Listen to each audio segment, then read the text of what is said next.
Whoa, buddy, put that thing back in its holster. We haven't gone anywhere. I don't understand.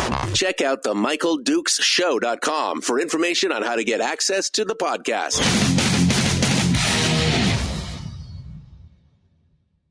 The Michael Dukes Show. I have 2 guns, one for each of you. Firearms Friday. As Thomas Jefferson stated, it is the right and duty of the people to be at all times armed. Say hello to my little friend. I say that the Second Amendment is, in order of importance, the First Amendment. The right to keep and bear arms is the one right that allows rights to exist at all. The Michael Dukes Show. The right to keep and bear arms shall not be infringed. Firearms. From my cold, dead hands. Friday. Here's my rifle, this is my gun, this is for fighting, this is for fun. Firearms Friday. Firearms Friday, your chance to sound off on issues of a two-way nature right here on the Michael Dukes Show. Good morning and welcome to it. It is it's a beautiful Friday. We are ready to go. We're ready to dive in with both feet and do our things and just enjoy this beautiful day that is Friday. It's like, like I said, it's like my 2-hour therapy session where I get a chance to unwind and talk about the things that I care about, and hopefully you do as well. We've got lots of stories to cover this morning and to discuss. And then in hour 2, we're going to be joined a little early this month. Usually we talk to him on the second Friday of every month, but this week we're going to be chatting a little early with Top Shot Chris Cheng, who is going to come in and join us to talk about some of the big events he's got going on this month.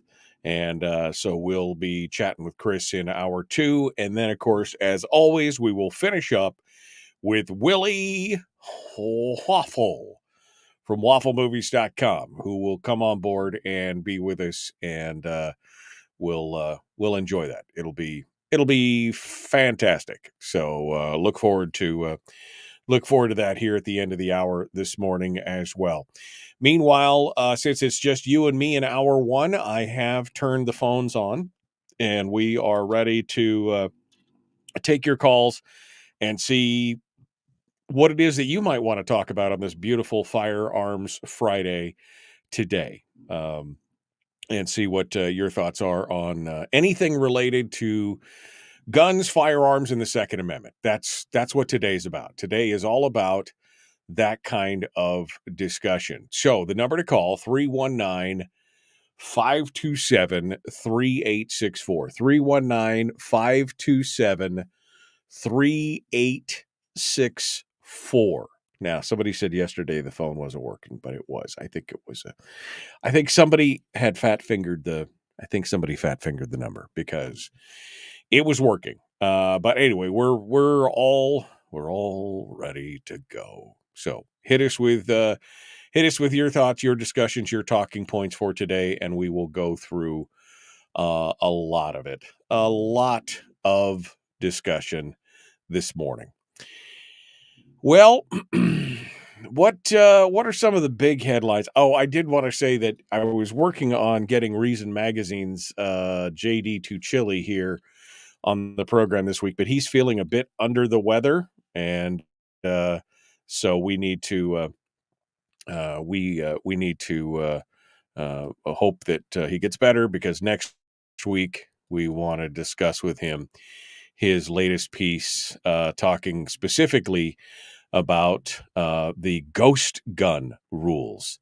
The Supreme Court is busy, man. They are going to be doing a lot of gun stuff here this summer and in this session, and so we'll see what comes out of all that. We're going to discuss that later on this morning. Also, the latest from the ATF, this new rule that the Biden administration has published, talking about being engaged in business. That's already facing multiple lawsuits right now as well, and we've got a lot more. We've got a lot more to discuss this morning. So, are you ready? Are you ready to dive in and talk about it? Firearms Friday is that one day a week where we talk about the Second Amendment. Why? Well, because ever since I was a young teenager, I understood that there was a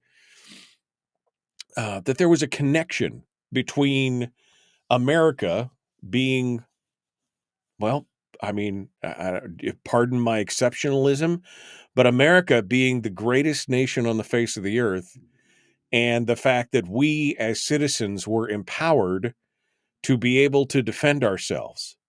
I understood that because I had done the reading. I had looked at what the framers and the founders had said. I looked and read from various, authors and philosophers and commentators on what had been going on from a very young age. And I understood that human nature plays a huge part in everything that we do, and the way that we are, the way that we live. And that we had to be able to have the self-determination and the ability to be able to defend ourselves at any moment. That there's a proclivity, especially in today's society. I mean, and the more we, I guess, the further we move along in society, the further we've gotten away from this idea of self-determination. It's always somebody else's job to take care of us, to protect us, to do whatever it is, to live our lives. It's always somebody. We don't need to take personal responsibility for any of those things. So say many folks out there in the world. Now, on the other hand, if we do end up taking care of ours, they always want it to be, well, you should call the police. You shouldn't do that. You should call the police. It's not right for you to not back down. You should leave that to the police. They're the professionals. They're the only ones qualified to. That type of mindset has created more problems in this country than anything else, because in many situations you can't wait. Your life, your property, your family, innocents around you may not have the time to depend on those kind of things.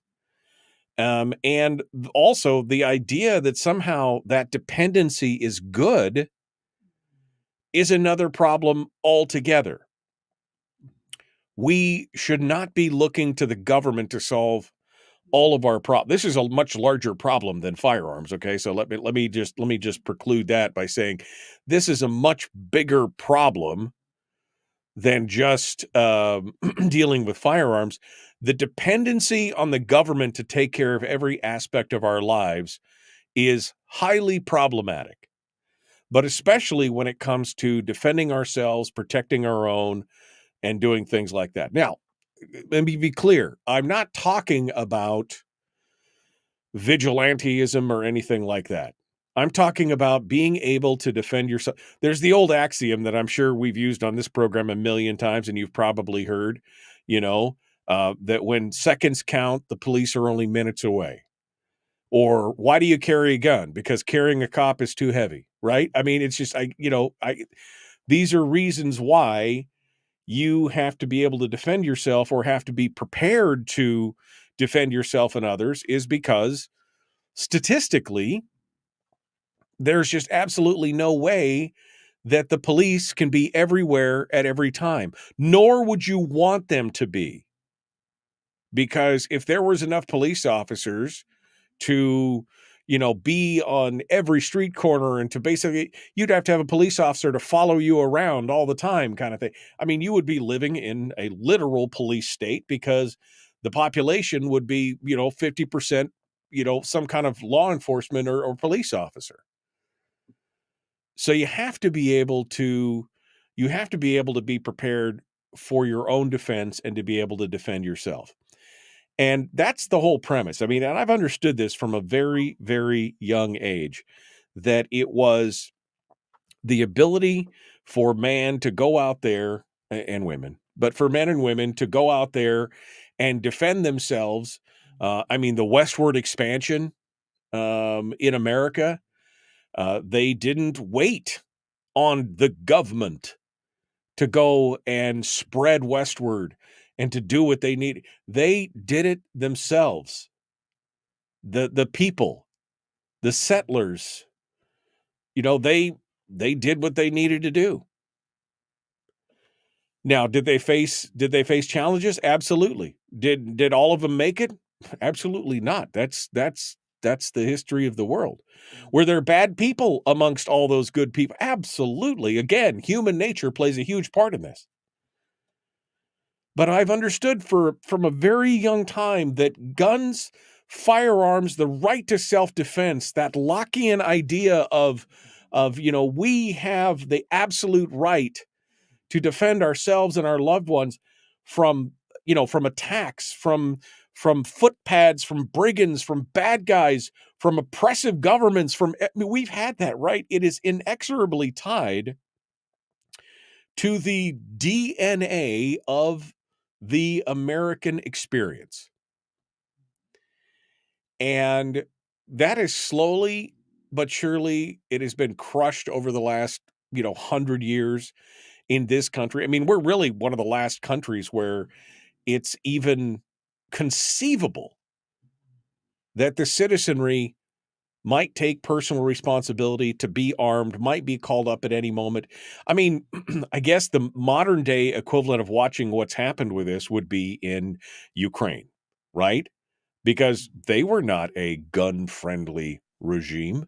That was not a gun-friendly, look, Ukraine had a lot of problems before this mess with Russia.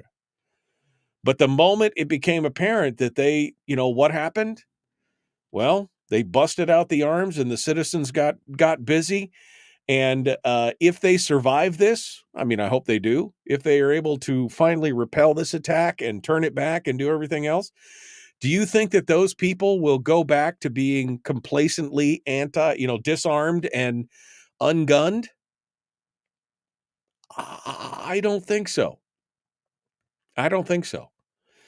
So while many people may question, and I can tell you just statistically from watching the numbers of viewers and listens to the podcast and all that kind of stuff, that Firearms Friday, although anecdotally, many people who meet me or talk to me tell me how much they love Firearms Friday, I can tell you that not as many people listen to Friday as they do to a Monday or a Wednesday. And that's fine. But why do I focus on it? Because I believe it is the bulwark. It is the bastion of freedom. It is what keeps us as free as we are. It's what keeps us as free a nation as we are. It's the only thing, again, as old Chuck Heston said in the theme song in the intro to the Firearms Friday, is the Second Amendment is, in order of importance, the First Amendment. It is the right of the people. It's the one right that allows all the other rights to exist at all. Oh, hey, I just see my friend Chris Howard joins us in the chat. I was just talking to you. Your ears must be burning. He just joined us all the way from Australia. We should talk with Chris Howard. I was just talking about you last week, brother. Chris Howard from Australia in the chat room with us. We need to chat with him here in a second here. So we're going to take a quick break and we'll return here in just a moment. It is the Michael Duke Show. Common sense, liberty-based, free-thinking radio. Will return with more right after these messages. It is Firearms Friday.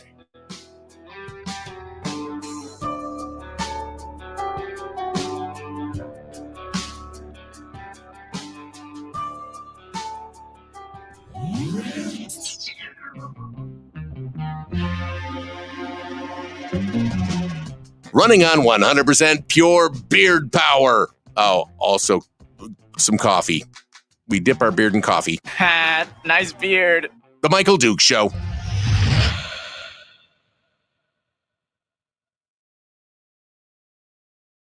Chris Howard, hey, brother. I was just literally last weekend, we got talking about some stuff and looking at what was going on down in Australia and everything else. And I said, man, we need to talk. I dropped your name and said, we need to talk to you.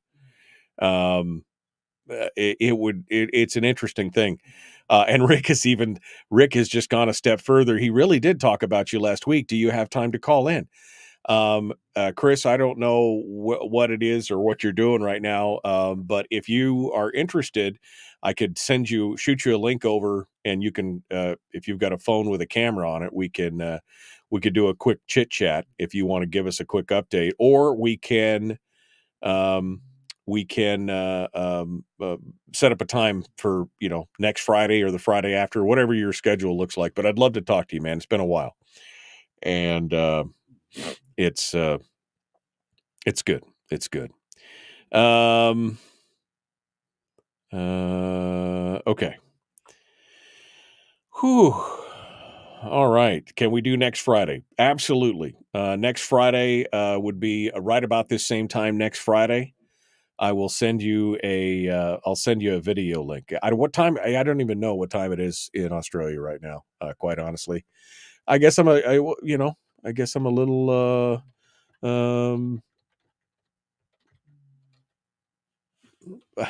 little embarrassed. I don't know exactly what time it is right now. Oh, it's 12:30 Saturday morning right now in Australia. Okay. So, actually you'll be flying. Okay. Well, I mean, we can set it up for the next week if you still have time. He's up a little early, or maybe he's a little late. The 17th. Okay. Well, send me a message on Facebook, Chris, and let's we'll get it we'll get it confirmed, or I'll send you a message on Facebook and we'll get it confirmed for next week. So it should be a good discussion. So I hope everything's going well with you. You've been showing up less and less in my feed lately, and I don't know why. I think it's time to go back into Facebook and pare back on some of my just, how sometimes you got to go in there and purge because you're not seeing the people that you want to see. I think I need to do that. as well. Hey, Chris Howard, don't wait too long. We're all getting older. Wow. Rick is like really. What's up, Rick? You know something I don't? You know something I don't? Should I not invest in that long-term investment? Is that what you're saying? Yeah. Work. Way too busy, says Chris. Well, good, man. I hope everything is going well for you, my friend. It's been quite a while since we've had a chance to chat. So I look forward to sitting down with you and talking again.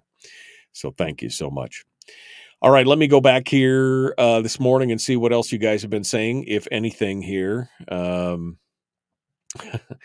Veteran Party Velasquez says, fresh coffee and fresh MD. Great way to end the week. Well, I don't know how fresh I am, but, it's good. Amy says, I don't rely on the government for anything. To which Terry says, the only thing we can depend on the government is to mess things up. This is true. That's true. That is absolutely true. Yeah. Yeah. Just, oof, man. All right. Well, good, man. We're going to get us some Chris Howard here. And in a couple weeks, we got Chris Cheng this week. Hopefully next week, JD2 Chili. Man, we're just like stacking and racking them up here on Firearms Friday. It's going to be a good, it's going to be a good time. All right. We are ready to go. We are going to jump into this. We got some stories and some things to discuss, but the phone lines are open. That is the big thing today. I'd love to hear what you have to say. I'm sure Fred's probably out there listening in Rhode Island right now. Fred, love to hear from you this morning. Give us a shout. We'll be busy an hour or two with Chris Cheng, so give us a ringle at any time. Here we go. The Michael Duke Show, common sense, liberty-based, free-thinking radio. Let's do this thing. Here we go.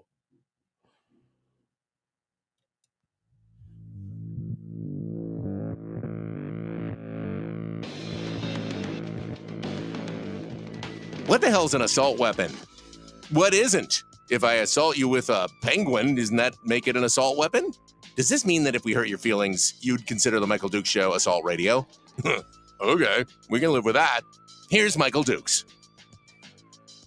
I mean, I've said it before, but those penguins, man, those things are vicious. You put them in a small room with me. I mean, that is an assault penguin. Ooh, baby. They will mess you up. Pack you to death. All right, so during the break here, we got it squared away with Chris Howard. He's going to be joining us on the 17th. May 17th, Chris Howard from Australia will be coming on board to give us an update from down under and tell us what's going on down there. Sleep well, Chris. Thank you so much. It's 12:30 in the morning tomorrow in Australia right now. It's 12:30 Saturday. So Chris is up late. We're gonna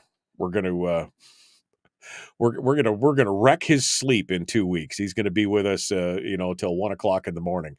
But that'll be good. We'll enjoy that. It should be a fun time. Will be had by all. All right. Well, some good news. What's going on down in the lower 48? Some good news for those of us who are following what's happening with the NRA. The NRA, of course, has been besieged over the last few years, although I think many of us would agree that the besiegement of the NRA has been caused. It's a self-inflicted wound in many ways.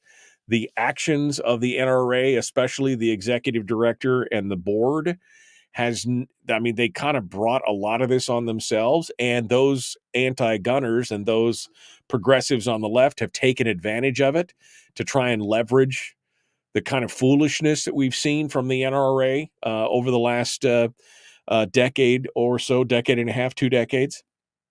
But maybe there is some change in the air. I got to be honest, I'm super excited, and I probably should reach out again, another friend, new board members are making their way to the NRA board of directors. They're reformers, including Kansas Judge Philip Journey, Rocky Marshall, Dennis Fasaro, as well as my good friend Jeff Knox, all elected to 3-year terms, while the current board member and reformer Buzz Mills won re-election for another 3-year term. This is a good thing. And as noted by John Richardson over at Only Guns and Money, the election also resulted in several longtime board members, the status quo, some of the people who are responsible for some of this stuff, did not get reelected. They lost their seats. Here's what he writes. There are some real surprises here. First, 2 ex-presidents, David Keene and John Sigler, did not get elected. Second, that Kim Rhode was not elected given her Olympic history and that she was a plaintiff in a lawsuit against the state of California. Third, that a sitting officer, David Coy, finished in 22nd place and friend of Susan Janet Nice in 24th place. He continues, I'm not sure why Carolyn Meadows was too ill to testify in either person or video in the New York trial, as it finished up in the top 10. It could be name recognition or it could be sympathy. It's also my understanding that Wayne Anthony Ross of Alaska is also rather ill. These results were all one could ask for and more. There are some who won that I'd rather not see on the board, but they are more than balanced out by Phil, Rocky, Buzz, Jeff, Rick, and Dennis.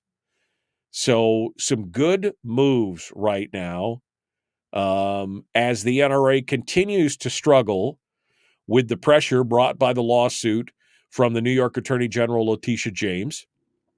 And it's going to be interesting to see what happens. Journey was quoted as saying, if we're all standing out in the field by ourselves, we're not going to get much done. But the pressure from the lawsuit brought by James is on them.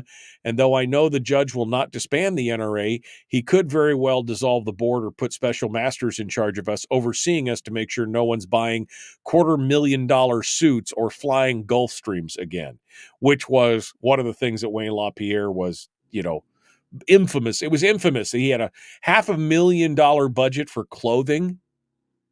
For clothing. A $500,000 budget for clothing and flew around in Gulfstreams all the time. Journey's predicting, according to Cam Edwards, Journey's predicting that this year's annual meeting could result in the biggest shakeup of the NRA since the 1977 meeting in Cincinnati, where the organization's old guard was ousted in favor of new leadership that was more focused on the right to defend and keep and bear arms in the political arena. So good stuff. Good job. I'm excited about it. There's a new sheriff in town. So I'm going to reach out. Let me just make a note right now. I'm going to reach out to Jeff Knox and see. There we go. Right there. I got it right there. I got Jeff's message. I'm going to drop him a message real quick and see if, when was the last time I talked to him? Oof. Oh, okay. I talked to him 18 months ago. Okay. He was on the program here 18 months ago. We just, we had him on the program here about, right at the end of 2022, we had him on the air. So I'll reach out to Jeff again and we'll bring him back on the program and we will talk about that as well. Yes, he and Brian just said he and Natasha would be good friends. Yes, he and Natasha, because he being Wayne LaPierre with his $500,000. Because you remember Natasha, right, during the session. This is day, I don't know what the heck day it is, Madam President. It's day a lot. And we're all tired. And it is time to get a new perspective. This fishbowl and air is very stale. My clothes, I'm so sick of them. I don't want to wear them anymore. Man, I miss her. I really do. She was such the soundbite machine. She was such the soundbite machine. I The mean, greed and the entitlement is astounding to me. I just don't fathom it. I miss her. I miss her. Scott in the chat room said the NRA needed change and needs to be much more transparent. And I agree. I mean, this was a wake-up call for many gun owners who had got, I mean, let's be honest. I mean, let's take a poll in the chat room, and you can call in if you want, but since the chat room's right here and I could see them respond immediately, how many of you felt like that over the last 15 years, the NRA had I mean, I'm a supporter of the NRA, right? I mean, I've been doing it. I've helped with their auctions across the state. I've given money. I've done all that. But how many of you felt like every time you turn around, you were getting another phone call for more money for the NRA? I felt like it started to feel like it was just a cash grab. And I started feeling that way about 10 years ago. Like, man, every time I turn around, you guys are asking me for more money. How many of you in the chat room just type 1 in the chat room? How many of you felt the same way? Was it just me? Was it just me that felt like it about 10 years ago, it just became this mass? Every time you'd send money and then they'd send you a thing and said, oh, hey, could you send us some more? And I'd be like, wait, I just sent you some. Well, could we send some more? Could you send me some more? And that's when I really started to get a little bit of a quite honestly, it's one of the reasons why I joined Gun Owners of America. I mean, I was part of both, right? But I was like, man, I've got to spread my money, because it just felt like it felt like their focus was shifting off of defending gun rights. And there's a lot of ones in the chat room right now. It felt like they were moving their focus off defending gun rights to more defending the status quo of their funding. That's what it felt like. I never got a beg letter from Gun Owners of America. I never got an unsolicited, robocall or telemarketer call from Gun Owners of America. And GOA was doing some. I mean, they're a small organization, but they were doing some yeoman's work inside the halls of Congress. There was some quote from, I can't remember who it was. But essentially, it was something along the lines of, when I, look down the hallway and I see one of the, Larry Pratt or one of the guys he goes, I turn around and go the other direction, because they don't want to get buttonholed on it, because they know that the Gun Owners of America only may have 300,000 or 400,000 members, but they are passionate. GOA has done a lot of great work. And today it's GOA, it's the Firearms Policy Coalition, the Jews for the Prevention of Firearms Ownership, the JPFO, which is no longer. Oh, it's so sad. Aaron Zellman was such a stalwart on this. I had Aaron on the program many times. What a great guy he was. That was another organization that I have no problem giving money to. It was, but this is good news. This is good news. It's a full change. Well, not a full change. It's a full course change, I guess I should say, that people like Jeff Knox and company can be elected and hopefully move in the right direction. We as a community are better off with a strong NRA. And I, for one, am more than willing to quickly set any differences aside that I've had with the NRA as a national because I've said it for many years. At the state level, the NRA is golden, man. All the people that I work with in the state of Alaska, all the NRA dinners and the auctions that I've done and participated and been part of. I mean, these people they're working their butts off. To me, it was always the people back in New York who were like completely out of touch with the average guy on the street. Right? It was like they were the ones that were trying to feather their nest or, push their piece. Plus, I've been pissed with the NRA since 1984. I've been pissed with them since they passed since they endorsed Ronald Reagan's FOPA, Firearms Owners Protection Act, which is so inaptly named, for basically outlawing machine guns and the manufacture of new machine guns and everything else. I have been so pissed over that for years because they threw basically Class 3 owners NFA owners under the bus on that. And to me, that was one of the biggest betrayals in the firearm community, period. But I'm willing to put all that aside with new, strong leadership. Willing to put all that aside and to move on to something, to hopefully something better. That's what we want, is something better for firearms ownership and to protect firearms ownership, I guess I should say. All right. Wow. We got right. I've been a little mouthy this morning. All right. Well, phone lines are still open. 319-527-3864. If you want to throw your hat in the ring to talk about any of these topics. What else is next? St. Benitez is back in the news, although he got in trouble with the Ninth Circuit. Why? You're not going to believe this. You are not going to believe this. We'll continue. Up next, The Michael Duke Show. Common sense, liberty-based, free-thinking radio. We continue with Firearms Friday.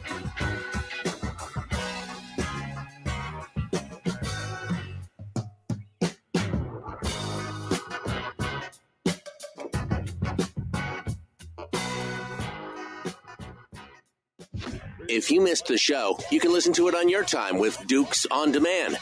Oh, and it's free. Like America used to be. Streaming live every weekday morning on Facebook Live and MichaelDukesShow.com.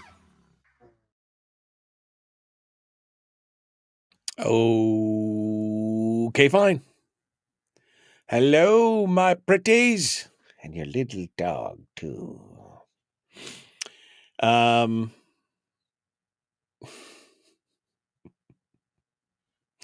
Oh, you guys are going to hate this. I'm still going to talk about it. Still, you hate this. Ungovernable.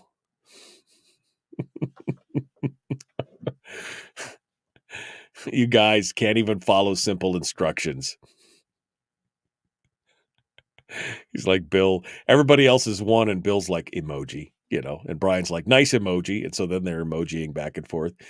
I can't take you guys anywhere. It's like herding cats with a shotgun, right? I mean, that's you over there. Oh, you over there. He's a rebel, Dottie. I'm a rebel, Dottie. Chicks dig rebels. Oh, man, you guys crack me up on this Friday morning. It's Friday. God, the weekend is here. I don't know what happened to this week, but boom, just like that. This week is just Gandhi. Finally seemed to got my technical issues figured out. I'm assuming that the stream and the feed and everything else is smooth today. I'm assuming that's what it is. So, that's a good thing. Seem to finally have sussed out. It was just I had one add-on. This is way behind the scenes baseball that you guys probably don't even care about, but I'm going to tell you anyway. I had one add-on on my broadcast software that broadcasts the video, and it brings everything over to the internet. That was this cool to have feature, but it wasn't one that I used very much. And I don't remember exactly. I was just futzing with stuff, and I realized that the second that I turned that feature off, my CPU usage went from 99% down to 40. And I was like, oh, that's weird. Let's see what can I, anyway, testing back and forth, testing, and boom, there you go. We're working as intended. We're down in that 60-70% range for usage, and everything seems to be going smooth as butter. Smooth as butter. I hate to say that because the next thing you know, Murphy would step into the room, but it looks like smooth as butter. Corporate hell this week, says Brian. I'm so sorry, man. So sorry. So sorry. Oh, No calls, blocked calls last week. Nobody was blocked last week. Yeah, I don't know. People will call when they're ready. And I think some people are intimidated to call on Firearms Friday because I've asked only for, because I really only want to talk about firearms and stuff like that. Say that one more time like that, and Fred will call. Oh, I imagine Fred is going to call sometime here this morning as well. Let me. Now that I said that, because yesterday I was freaked out. I was like, "What? The phones are broken this way?" Because we've had problems with the number forwarder because I had an Alaskan number, but I was like, it can't. It's got to work. Thanks for calling the call-in line of the Michael Duke Show. It works. See? Oh, and I see right there. All right, so we'll see. Oh, hey, look, and Fred just joined. Fred just called in. That's the other benefit of not having to use the Alaska number as a forwarder. It's got caller ID. I can see who it is, which is always helpful. So Fred's on the line. Hello, Fred. How you doing, my friend? We're going to start with your phone call here. It's going to be good stuff. Fred is there. I can't hear you, Fred. I know you're talking to me, but I can't hear you. I can see that you're talking because it's flashing, but just hold the line. I'll be right back to you. See, and Bill's like, I told you. Say that one more time and Fred will show. It's like we turn around, we winkle our nose, we whisper his name, and boom, Fred appears. It's awesome. I love it. Okay. Speaking of which, I know it's been a while, but I've gathered up some stuff for Fred's care package. And if there's anything else that you guys want, especially you Common Sense Corps members, and I meant to post about this earlier this week, and the week's gotten away from me. I'm putting it all together and I'm getting ready to send it to Fred. But if there's anybody else that's sending something to me, you need to let me know so that I can send it all at once, because this is going to be a pretty beefy package. So I need to make sure. So if anybody else that wants to send something Alaskana to Fred, now's the time to do it. Okay. You can go to the Common Sense Corps Facebook page and you can get all the details on that. All right. Man, my belly is just making so much noise. All right, you guys ready? Let's get this done. It's Firearms Friday right here on the Michael Duke Show. Common sense, liberty-based, free-thinking radio. Let's do this thing, shall we? 2, 1, now.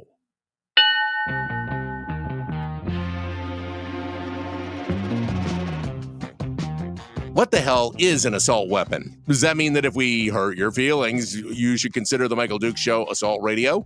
Okay, we can accept that. Here's Michael Dukes. Kind of a dick, but somewhat funny. Kind of, what? Wait a minute. I feel attacked. On that. Kind of a, what? All right, let's continue on here this morning. Firearms Friday. We got stuff to talk about. St. Benitez. Also, some questions about Trump's stalwartness as a true Second Amendment ally. Ooh, that could be a juicy story. But before we get to that, let's go over and talk with our friend Fred from Rhode Island and see what he has to say. He's on the line right now at 319-527-3864. Good morning, Fred. How are you, my friend? What's happening?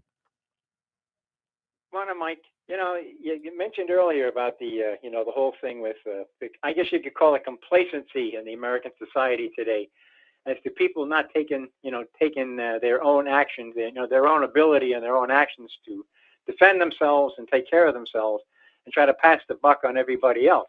Somebody else will take care of it. Why should I get involved? Right. The whole thing. And it kind of not only follows through with the Second Amendment, it follows through in elections and a lot of other things, shucking the responsibility and, trying to drop it off on somebody else. And I think that's one of the weak links that we're dealing with in the 21st century, in this day and age. Probably a lot longer than that, but it's really, I think it's hitting a pinnacle right now as far as like complacency and, what do you call it? Just shucking off the responsibility on somebody else, whether it be raising your own kids, wanting a firearm, voting in a critical election, It's like, somebody else will take care of it. I couldn't be bothered. Well, and I would say it's kind of playing into their plan, Fred. I mean, I know you're a Firearms Friday listener, so you probably don't listen to all the Alaska stuff at the first part of the week, but I often talk about what I call the politician's disease, right? Which is, we know better than you how to fill in the blank. Spend your money, run your life, raise your kids. We know better than you. That's the politician's disease. And so what we've seen is we've continued to see that year after year after year be repeated. And now we're seeing generationally, we're seeing people say, oh, well, they know better than us. They are the powers that be. They know we should just depend on them. And it's created this dependency cycle. At many levels, and whether that's a dependency on like a welfare for living or food, or they're experts in how we raise our kids, or whether it's dependency on letting them protect us and we shouldn't protect ourselves, and then people are shocked when the police don't show up, right? It's this is wholly predictable, but also wholly happening according to plan, really, in the long run. If they could just get rid of those pesky gun owners who would stand up against whatever, ideas or plans or framework or blueprint they have to make the perfect utopian America, if they could just get rid of us or get rid of our pesky guns, they could do so many great things, right, Fred?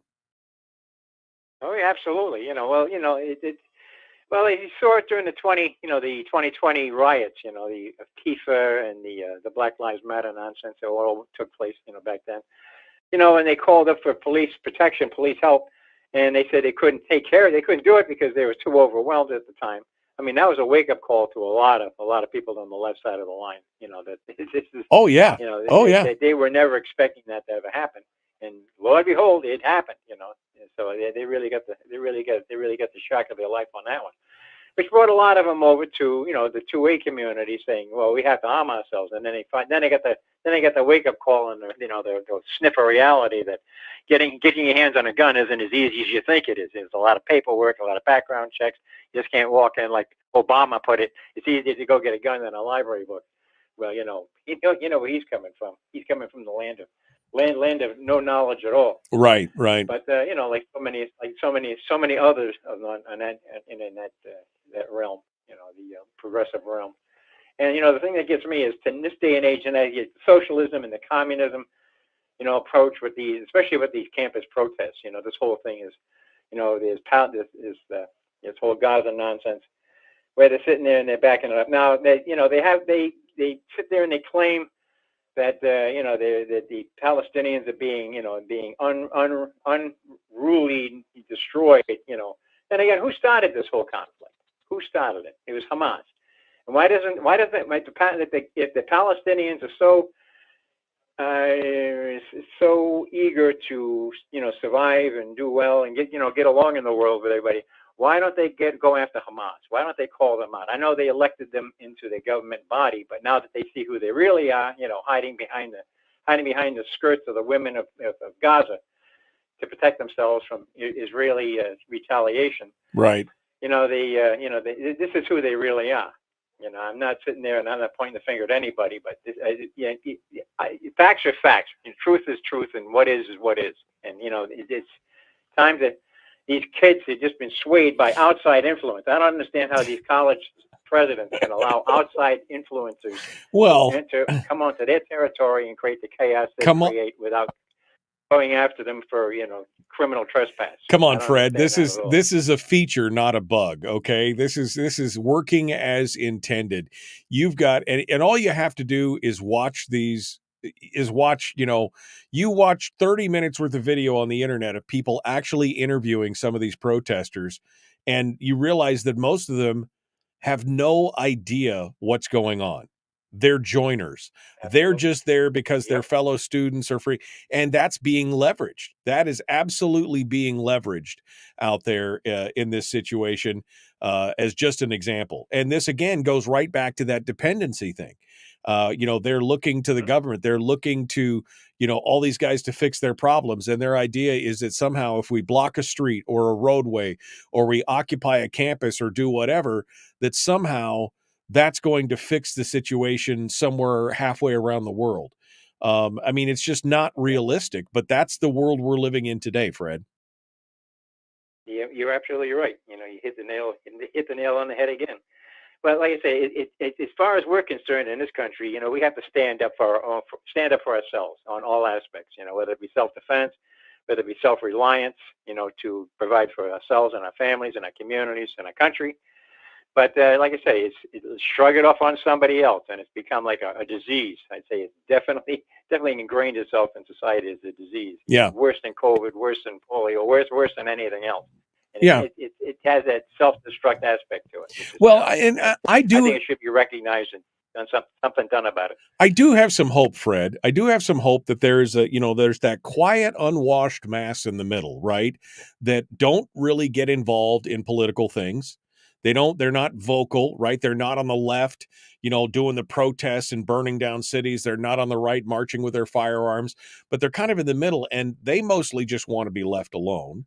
But they're also, this is antagonizing them to actually get involved. This is antagonizing them to say, well, wait a second, we can't have. So I am hopeful that some of that stuff is going to change, that we will see kind of a movement on this. And I hope that maybe this election cycle we'll see some differences. Maybe we'll see some more involvement. I mean, even the left at this point is outraged about what's happening on campuses and things like that. So they may be in a cycle of kind of consuming some of their own in that case, and maybe we'll see some changes. I'm cautiously optimistic that something will change in this cycle, that this is actually doing good for a more conservative pendulum swing to come back more towards the more conservative side. But I mean, we'll have to wait and see. I'm preparing for the worst and hoping for the best, right, Fred? Absolutely. Absolutely. Well, like I mentioned before too, I mean, I'd like to see them get more into the weeds as to, the driving force behind a lot of this stuff too, whether it be outside influence. Oh, yeah. From, outside the country, whether it be George Soros and his unlimited funds, or Bloomberg and his unlimited funds, or any one of these other screwball billionaires with the lousy ideas, to expose them, to definitely drag them out of the shadows into the light, because they just sit there and they cause problems, and then when things get too heated for them, they run away, and nobody ever gets to the bottom of it, and then they come back the next day and do it all over again. Well, you're 100%. Yeah. You're 100% right. I saw a video here last week, sometime or late last week, where somebody was asking the question, and they did an analysis of the different universities. And they're like, where did these 40 tents and the kifas, the head scarves, the neck scarves, and the bull, where did all this equipment come from? Like, it appeared like overnight. And it was all brand new stuff. And where did it come from? Who's paying for this? We're talking about, it's $4,000 or $5,000 worth of tents and equipment and all. Where did it come from? Just all of a sudden. So, I mean, you're asking a valid question, and maybe it's more of a fringe question, but somebody is throwing money at this, and I would also be interested to see who that is. So it's well, they did it back in 2020 too. All of a sudden, these pallets of bricks showed up in these cities during the riot time, and nobody knows where that came from. They just started dropping off pallets of bricks here and there. To be used for their to tear the cities up in the riots. Yeah. And nobody ever addressed that. Nobody ever gets to the bottom of that. And like you say, somebody's laughing all the way to the bank. Yeah, no, absolutely. Well, Fred, as always, my friend, it's a pleasure to speak with you out there on the East Coast. I hope you stay safe in occupied territory out there. I hope you stay safe. Well, certainly try. Thank you, Mike. Appreciate all your efforts and all your time and putting into what you do. Oh, well, I appreciate you, my friend. Thank you so much for calling in. We look forward to talking to you again next week. That's Fred, all the way out in the beautiful state of Rhode Island.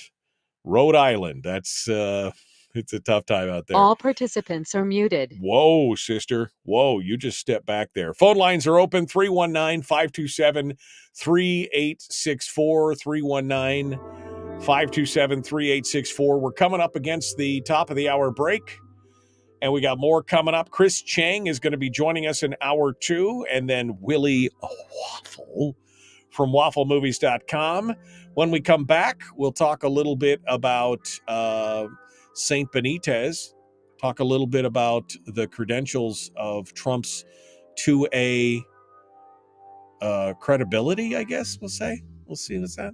Gutowski over at The Reload's got some stuff to say about that as well. All right, we'll be back. The Michael Duke Show, Common Sense Radio.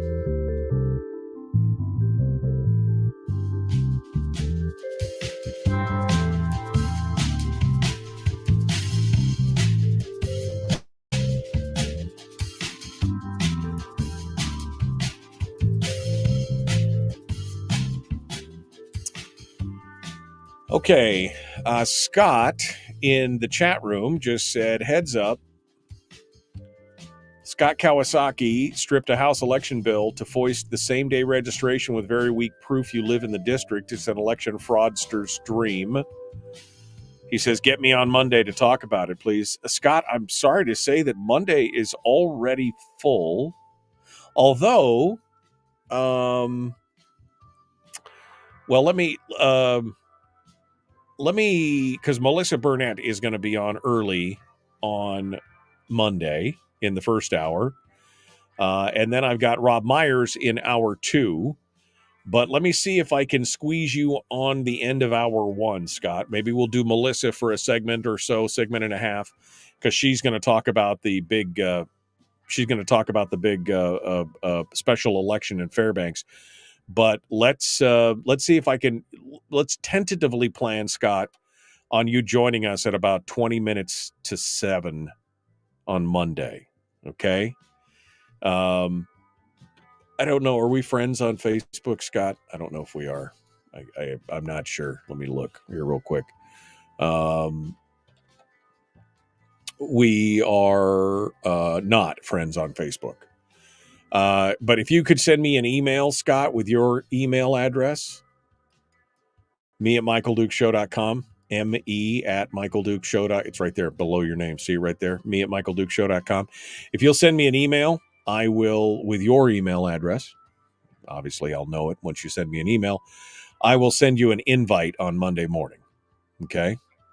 I can't have him call in now because I got other stuff to talk about. It's Firearms Friday, Jeannie. I'm sorry. I made that a hard and fast rule. Very rarely do I break that. Unless this bill is being voted on this weekend, Scott, you tell me. You tell me. All right. Whoops. I know. Jeannie's sad. Sorry. Guys, gotta have some standards, man. Gotta have some standards. So hopefully Scott can hear that. Tawny said, I saw a picture that described college women converting to Islam following the riots with midriff tank tops on. They've not yet begun to understand the oppression and wondered how fast they will lose their found faith when they're told what to wear.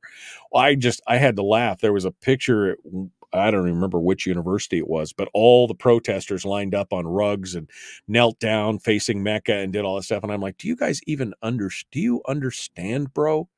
Do you even have an inkling? Your leftist progressive policies do not line up at all with the tenets of Islam. Do you even read, bro? Right?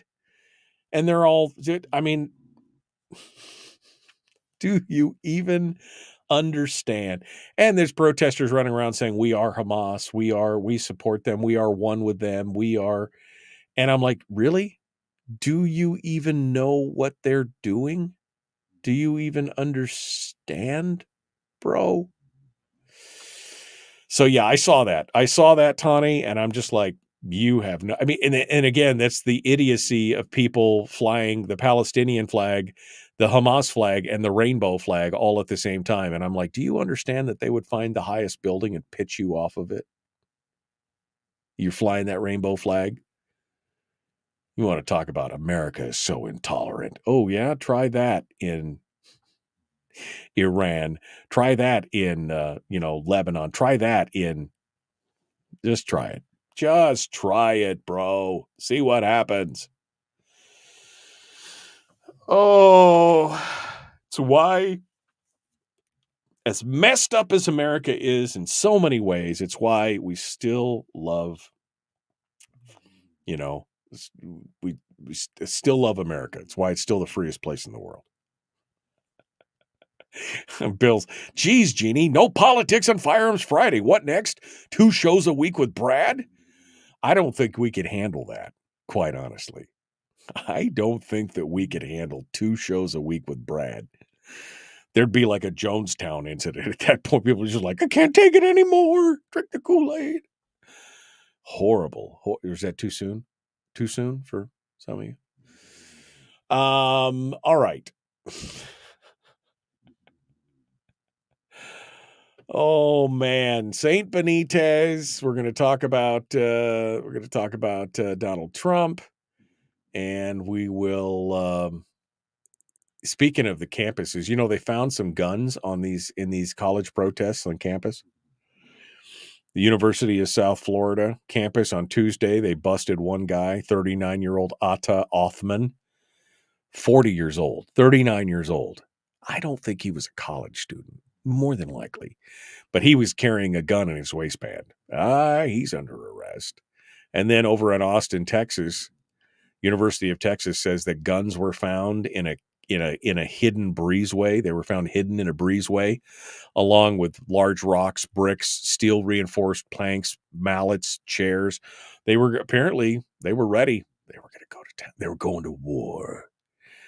Although this was Texas, that might have been a mistake, because you're likely to find yourself on the other side of a shooting war in Texas if that was the case. We'll see. We'll see what's going on. These kids are looking for a fight. Not all of them, but some of them for sure. And the problem is they'll all get caught up in it. And the next thing you know, they'll be like, why weren't the police here to help us? Why weren't the police here to, get the pigs out of here? And then why weren't they here to protect us? It's happening. It's a have your cake and eat it too thing. All right. Hour 2. Let's do it. The Michael Duke Show.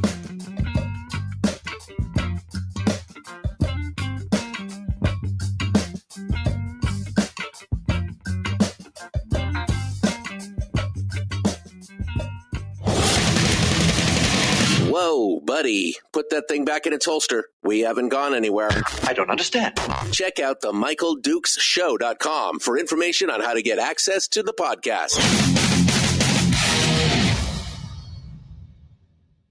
The Michael Duke Show. I have 2 guns, one for each of you. Firearms Friday. As Thomas Jefferson stated, it is the right and duty of the people to be at all times armed. Say hello to my little friend. I say that the Second Amendment is, in order of importance, the First Amendment. The right to keep and bear arms is the one right that allows rights to exist at all. The Michael Duke Show. The right to keep and bear arms shall not be infringed. Firearms. From my cold, dead hands. Friday. Here's my rifle, this is my gun, this is for fighting, this is for fun. Firearms Friday.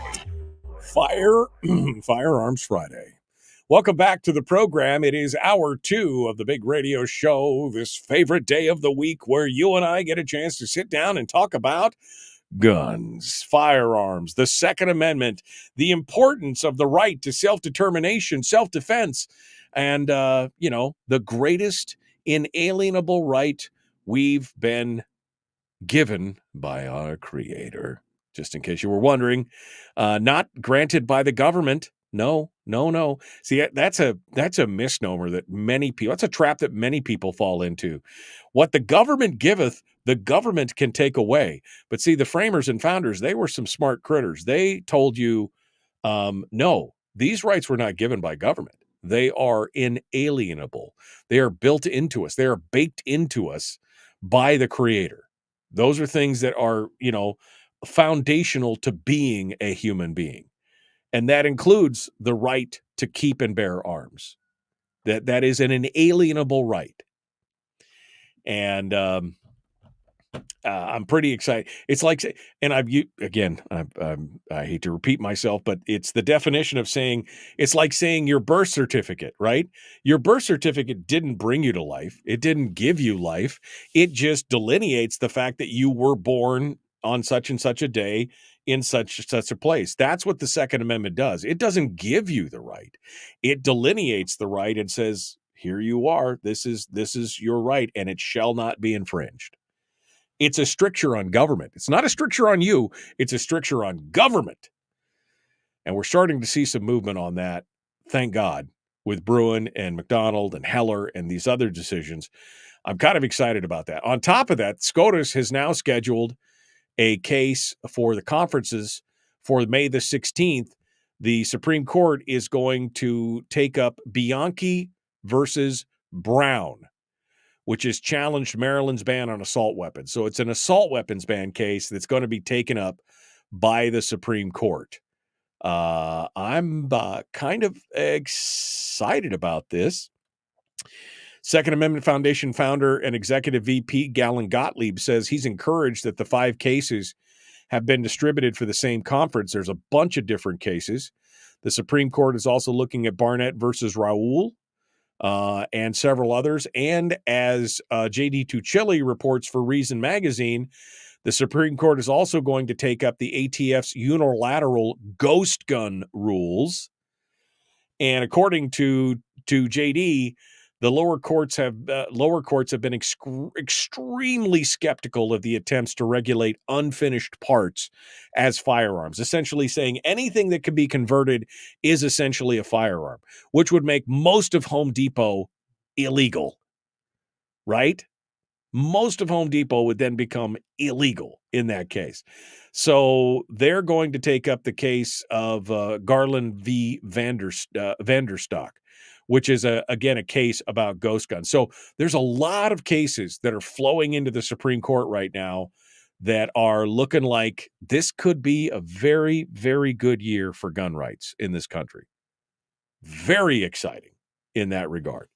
So we'll continue our discussion on that. And like I said, hopefully next week we'll have JD on to talk about that and several of the other cases that are going up before the Supreme Court. On the other side of the country, in California, one of our favorite judges, U.S. District Court Judge Roger Benitez, who has made some amazing rulings in the district around California, so much so that he's been sainted over it. He's actually the nickname Saint Benitez has come about. He has now been censured by the Ninth Circuit Court of Appeals. Why? Well, for briefly putting the daughter of a defendant in handcuffs in his courtroom in an attempt to steer her away from drugs. Now, according to the Ninth Circuit, that act, quote, constitutes abusive or harassing behavior, unquote. And as a result, Benitez will not be assigned any new criminal cases for the next 3 years. How did it go down? Well, according to the MSN.com, Benitez explained that his intent in the handcuffing was to keep the girl from heading down a path of using drugs. Her father, who had a drug-related history, told Benitez during the sentencing hearing that his daughter had used marijuana and he feared that she would, quote, be following the same footsteps as I am right now, unquote. So he was in court. The father was there and was asking Benitez to help him because he's afraid his daughter was going down the same path that he was. I mean, he was standing in court about to be sentenced. Benitez then had the girl placed in handcuffs and asked her, you see where your dad is? And then later asked, how do you like the way those handcuffs felt on you? Unquote. Later, he told the girl, that was the message I was hoping to get to you. So your dad's made some serious mistakes in his life, and look at where it's landed him. And as a result of that, he has to spend time away from you. And if you're not careful, you'll wind up in cuffs, and you'll find yourself right there where I put you a minute ago, unquote. This is a scared straight moment, right? With the father asked he's like, help me, judge. It's kind of what's going on. Like, help me. Now, witnesses' accounts differ on how long the girl was handcuffed, but several people reported she was crying throughout the hearing and after leaving the courtroom. Well, okay. Show me where on this doll where the judge hurt your feelings, right? The counsel wrote that Benitez responded to complaints about the incidents by stating that his actions were motivated by a desire to change the alleged behavior of the defendant's daughter and to potentially change the behavior of the defendant as well. He said that no one objected to his order at the time and also said he'd be willing to apologize to the girl if I could also briefly explain why I did what I did. Now, they said, the Ninth Circuit, his actions exceeded the authority of a district judge and created a spectacle out of a minor child in the classroom. Or in a courtroom. Also in a classroom. I don't know. I just, that somebody hurt your feelings by putting handcuffs on you as an example in a courtroom for 3 minutes or however long. I don't even know. This is just so stupid. But it is the Ninth Circus, so what do you expect? Finally, before we go, one little piece. You should go over to Stephen Gutowski, who writes for The Reload, actually wrote a piece for the Dispatch instead of his own place, and he says that he is a little concerned that we should be cautious, that Joe Biden is not the answer, obviously, but we should be cautious about Trump's Second Amendment support, to which I agree. We should all be cautious about this specifically, but I'm going to read what Gutowski writes. He says, as a presumptive Republican presidential nominee, Donald Trump sits in a Manhattan courtroom facing one of several criminal trials that could permanently strip him of his ability to own firearms. The gun rights movement faces an unstable and under-discussed precipice. Its national fortunes are tightly entwined with those of an unpopular politician who has threatened to cross them before and has got done crossing similarly situated pro-life advocates. Gun owners haven't been on shakier grounds in years. And their marquee organization, the National Rifle Association, is poorly positioned to steady things out at this time. I mean, that's the understatement. That's the understatement of the century right now. Poorly placed, absolutely. The decline might explain why gun rights advocates seem to have lost power even among Republicans who were indifferent to their votes during the presidential primary. As much as the Republican primary was filled with pulled punches from Trump's opponents, they at least occasionally tried to draw a policy contrast from the former president. Former VP Mike Pence and Florida Governor DeSantis attacked Trump for being insufficiently committed to the pro-life cause on several occasions. No one did the same for his commitment to the pro-gun cause, which was perplexing since the Trump administration's accomplishments on guns are actually very similar to its pro-life accomplishments. Trump didn't usher in much legislative change, but as they did with the Dobbs case overturning abortion protections, his Supreme Court appointments delivered a ruling long sought by gun right advocates, which was the Bruen decision. I mean, there's definitely some applause to be going on for him because of the Bruen decision and the appointments that he had in there for sure. But beyond the Supreme Court appointments, his bona fides as a pro-gun guy are probably more mixed than his pro-life ones, which should have opened him up for criticism from his Republican challengers.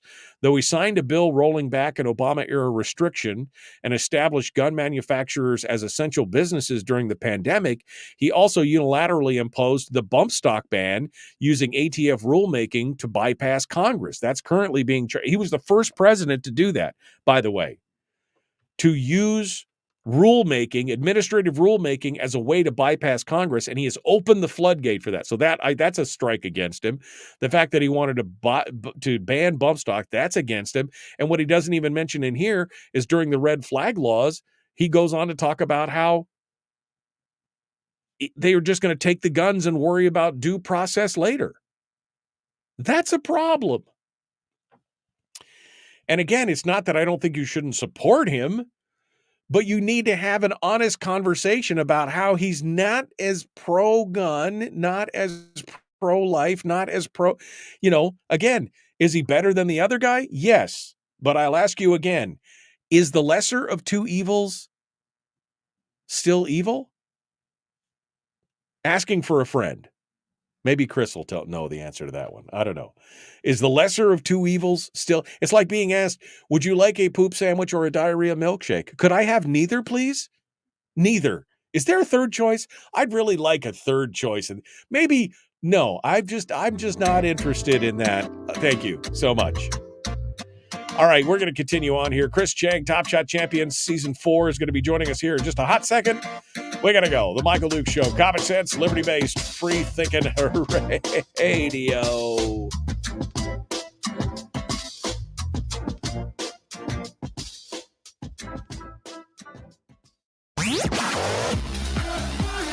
Our light, our guide, and our trusted friend. Michael Duke Show.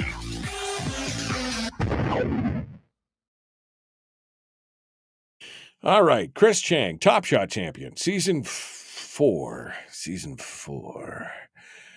is going to be joining us here in just another one.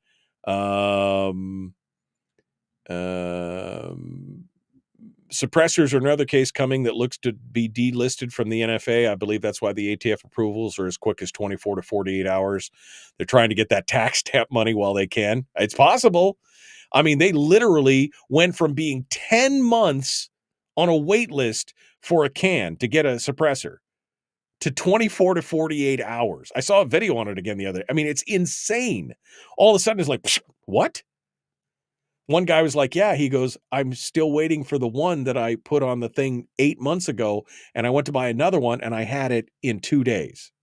Which, bravo, but maybe you're right, LD. Maybe it's about the money. Maybe that's what it's about in the long run. I don't know. All right, let's see what happens if I push this button. Hey, that's what happens. I push the button and appears an amazingly handsome Asian guy. Hey, what's going on? You have put a very terrible thought in my head, though. I came into the part where you're talking about poop sandwich or diarrhea milkshake, and now I can't get that out of my head. You're terrible. You're so terrible. It's not. It's lunch of champions, baby. Oh. I mean, am I wrong? But come on, Chris, am I wrong? Isn't that what we're faced with in this election cycle? Isn't that what we were really faced with in the last? I mean, you're like, your choices they're all horrible choices. Yeah, right? it harkens back to a great South Park episode back in the 2004 election, Bush versus Kerry, and it was, do you want to vote for a douche or a turd? Yeah, exactly. That's it. I mean, I keep saying it, but the bottom line is, if it's the lesser of two evils, they're both still evil. I mean, right? I mean, that's it. And again, it's a tough choice. It is. It is a tough choice. I don't really want any of them. What do we come up with? But this is the dichotomy that they continue to force us into. This is the choice. It's the Kobayashi Maru no-win scenario for you Star Trek fans, right? You cannot win. You can, even if you save him, you die. So what does it matter? I mean, it's horrific. But anyway, how you doing, my friend? How are things down in sunny CA? Yeah, no, things are great. The Bay Area, we've got wonderful weather. I'm excited to be on the show today to talk about this mental health awareness month for May and this fundraiser that I'm doing for Walk the Talk America. I'm excited to chat more about that. Yeah, no, I've got to reach out to Mike Sodini because when he got started with that, I was one of the first interviews that we did when he first started WTTA.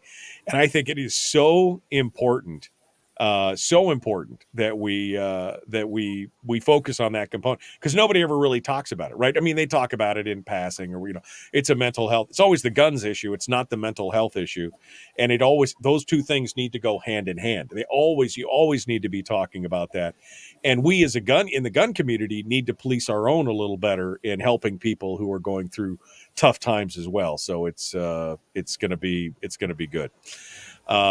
All right. Well, good. I'm all about that. We got about, we're going to have about 12, 13 minutes here to talk about all this. Have you been Did you see what happened to St. Benitez? Did you see what happened with his? No, I'm not up to speed. We just talked about it. He got his hand slapped because one of the defendants in his courtroom had his daughter there, and he said, "Please, judge, help me teach my daughter not to do what I'm doing. So Benitez put her in handcuffs for 2 minutes and said, you want to feel like what your dad felt like? And the Ninth Circuit came down and said, they censured him and said, no more criminal cases for you for 3 years.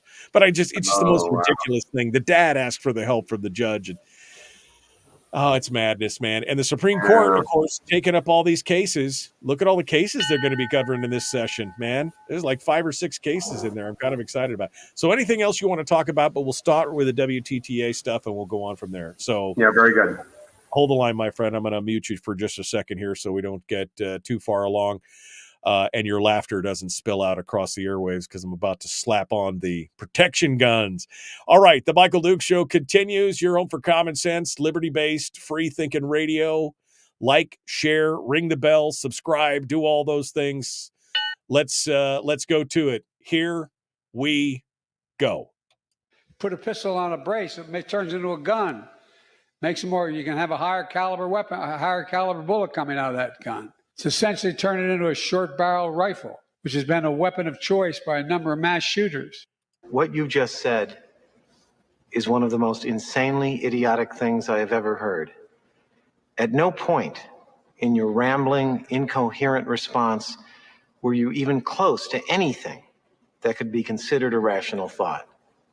Everyone in this room is now dumber for having listened to it. God have mercy on your soul.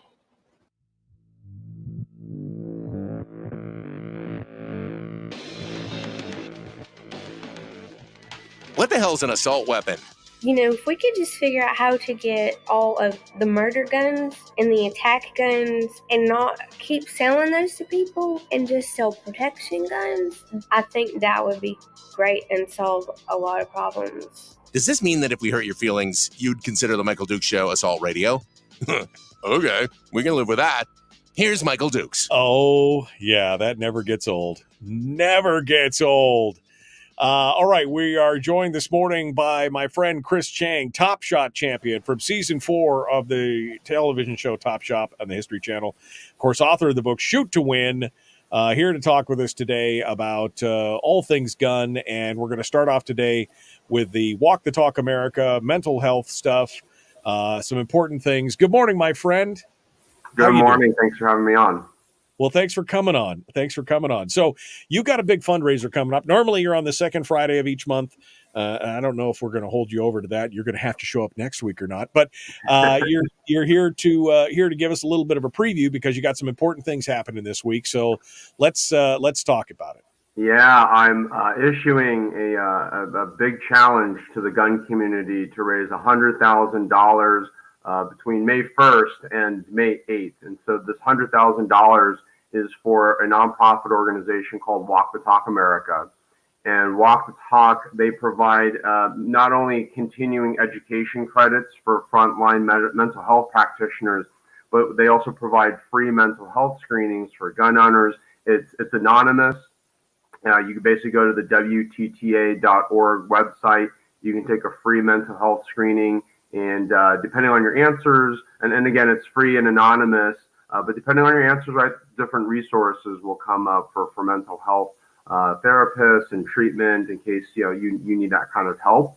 And so the big context here is May is Mental Health Awareness Month. And, Walk the Talk America, they've been doing great work over the past 6-7 years. I've been following them very closely. And so as part of this $100,000 fundraising challenge, I'm putting up $5,000 of my own money, and I'll be using that to match donations of $500 or less. And we're on day 3 of the fundraising challenge, and we're right around $28,000 raised already. It's very exciting. We're past the quarter mark. And we had a large corporate donation come in yesterday from Lipsy's. They're a firearms distributor. They donated $25,000. So I mean that's tremendous to see, not just the firearms industry, getting involved, but your everyday gun owners, right, donating as small as like $5, right, even $5. I turned $5 into $10. But we had some $500 donations as well. So I turned those $500 donations into $1,000. And again, this is going to a great cause in Walk the Talk America. And really, this is about addressing not just suicide prevention, right, and trying to reduce the number of suicides that we have, in our country, but also just general homicides as well with firearms, right? Everybody who commits either, a homicide or takes their life, via suicide, at the root of this is often some kind of mental health crisis, right? And whenever we see mass shootings, I, along with a lot of other, folks in the gun community say, right, it's not the gun, it's the person, right? And with the person, this is a mental health issue, right? Let's focus on mental health. So this is my challenge to the gun community is, right, if you find yourself saying that, right, that it's not the gun, it's the person, and we need to focus on mental health, donating and being a part of this Walk the Talk America challenge, right? This is where we're going to put our money where our mouths are, right? That we're going to support mental health initiatives, right, for those who need it. And this is a real focus on gun owners and making sure that the Second Amendment, right, remains a focus in this mental health conversation around, hey, look, we want to make sure that mental health practitioners understand that they have the power, right, to take people's guns away, right? And that's a very dangerous power, right, for mental health practitioners to have, and that can actually dissuade, right, a lot of people who need mental health from seeking it. So if we can train mental health practitioners around gun culture, around Second Amendment, right, and civil rights concerns, and we can make sure that gun owners have the confidence, right, that these mental health therapists, right, are going to treat them fairly and effectively, and right, not put their Second Amendment rights at risk. Right, that's the world that we are creating. And so Walk the Talk America has a number of therapists that they work with, right, that are trained. They're training so many therapists every year in gun culture competency and bridging this gap between gun owners and mental health. So it's very exciting. So that's where we're at right now. Okay, so first and foremost, how do people donate? Where do they go if they want to donate so you can match their funds to the Walk the Talk America funds, $5, $10, $50, whatever? Where do they go? Yeah, so the one place that we're accepting donations is online at WTTA.org/fundraiser. So yeah, WTTA.org/fundraiser. There's a ticker counter, right? You can see we're a little over, I think, $27,000 right now, and more donations are coming in. And I want to encourage everybody to donate before May 8th, which is when the fundraiser ends. And I'll be personally matching donations of $500 or less. And so, right, turn a $5 donation into $10, $20 into $40, $100 into $200, etc. So this is a very exciting moment, right? We've never done anything like this in the firearms community or the firearms industry. And I really, really want to show the world that, look, gun owners, we care about life, right? We care about protecting lives. Firearms are a key way that we do that, right? But at the same time, right, we want to take care of ourselves, right? That we're not going to wait for the government or for some anti-gun entity to try and mandate or try and force a solution upon us, right? Walk the Talk America is all self-selective, right? Like it's all you volunteer, right? And again, it's all anonymous, right? There's zero data being collected about you. And this is really about empowering people with knowledge, right? And to say, look, there are resources right out there. If you're depressed, if you've got anxiety, if you've got whatever else, PTSD or something else going on in your life, there are gun owners like me, and I know you, right? And we're here to support you, right? If you choose to accept, that help and those services that are out there. Well, and I think it's important. I mean, Walk the Talk America basically came out of the premises, there's a lot of lip service paid to mental health issues in regards to violence with firearms, right? There's people, they mention it. But again, we have to walk the talk. You could talk all day about it, but unless you're actually actively engaging in it, trying to help, your fellow gun owners and do things like that, then we do have problems. And you mentioned it. There are many times, especially amongst veterans, who are very reticent to talk about some of the issues that they may have, whether it's PTSD or service related or something else. They're very leery because many of them are afraid of losing their gun rights just because they need to talk to somebody about how they feel, and they're worried about that. We need to get more trained specialists in there who have understandings and knowledge of firearms laws and everything else, and understands the importance of that, so that these veterans and others are not dissuaded from seeking the help that they need.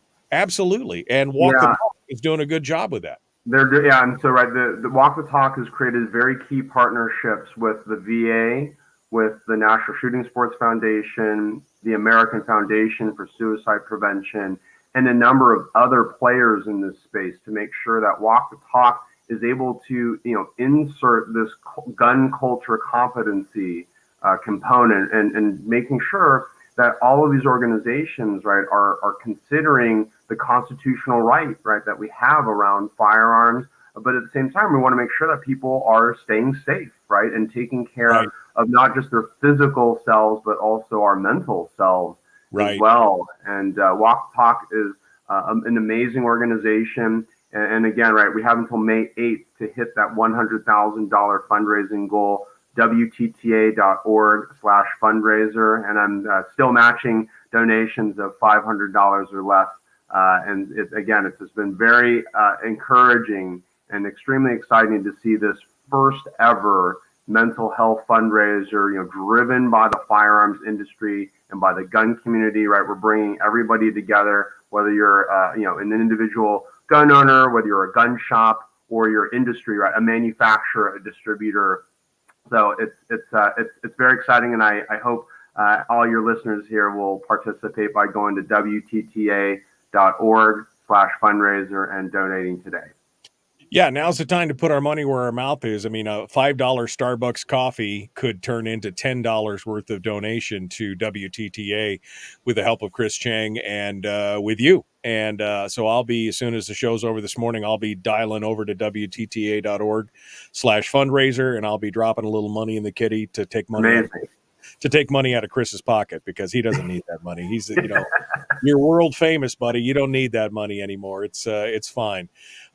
Chris, appreciate you coming on board. We're down to about a minute here, and so I just want to say thank you. Thank you for all you do, and we're going to try, and maybe we can visit next week on our normal time, just to get a recap of how the fundraiser went, and then we got plenty of things to talk about, man. We have got a ton of things to talk about with all kinds of stuff in regards to the courts and the Second Amendment and what's going on with the election and so much. So let's visit next week again, okay?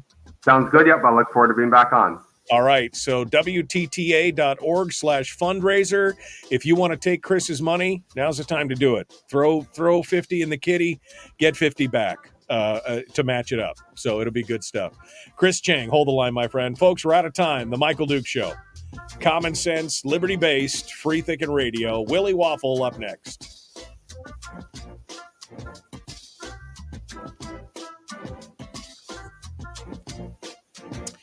All right, Mr. Cheng, I'm excited and I'm good.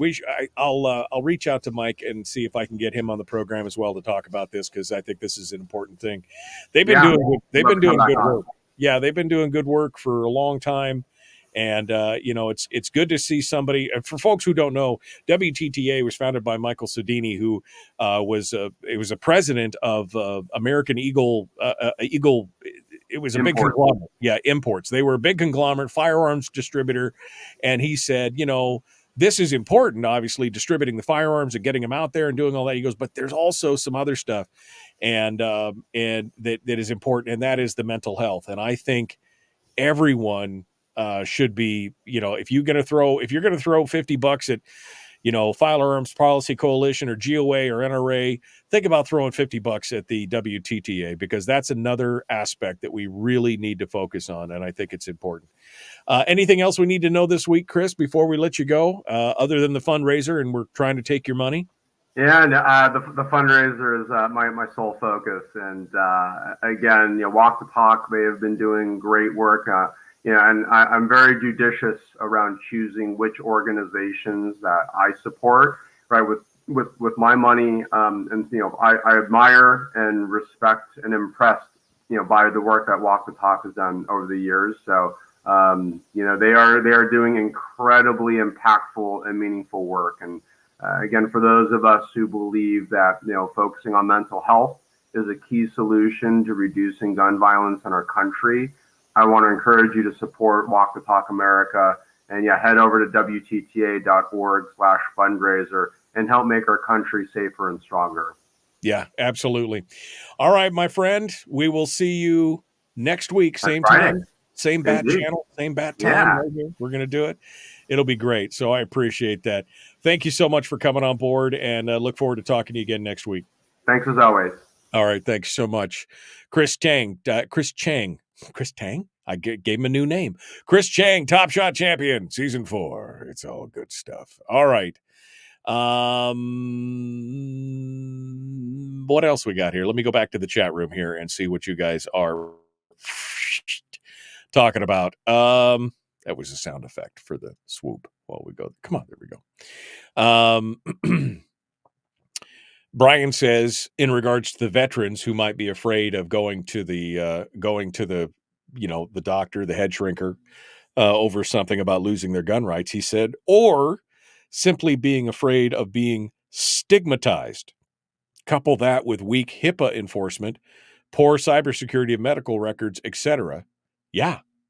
I mean, that's part of the problem, right? You're just afraid of anything. You don't want to say, and of course the medical community has gotten all involved with all the doctors asking, well, do you have a gun at home? Well, is it secure? Well, is it any of your business, doctor? Right?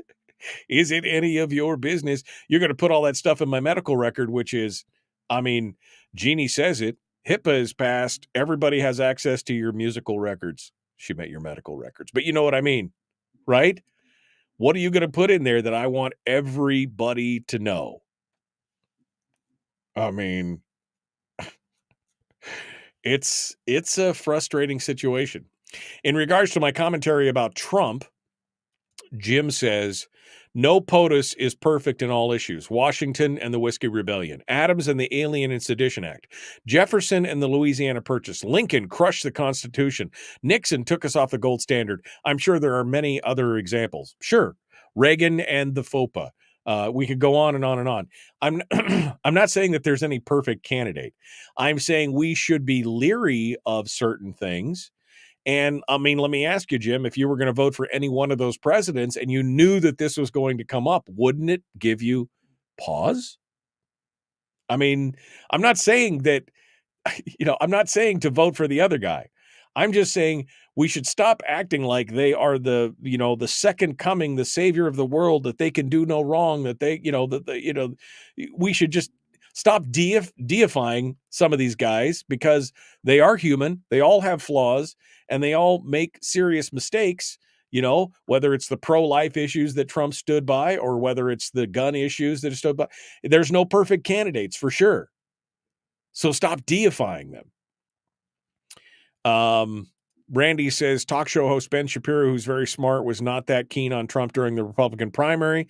But now that our two choices are settled, I heard him say something to the effect that he's willing to crawl across broken glass or hot coals to get Trump elected. That's because the choice between bad decision, Biden 46, and good policy, Trump 45, is so obvious. Like I said, Ben Shapiro is very smart. I understand, again, the argument. But again, the lesser of two evils, still evil. It should just give you pause. I'm not saying don't vote for them. I'm saying it should give you pause. That's what it should do. All right, phone's buzzing. You heard the ding. We're ready to go. Willie Waffle, wafflemovies.com. Let's get to it. The Michael Duke Show. Common sense, liberty-based, free thinking radio. Movies.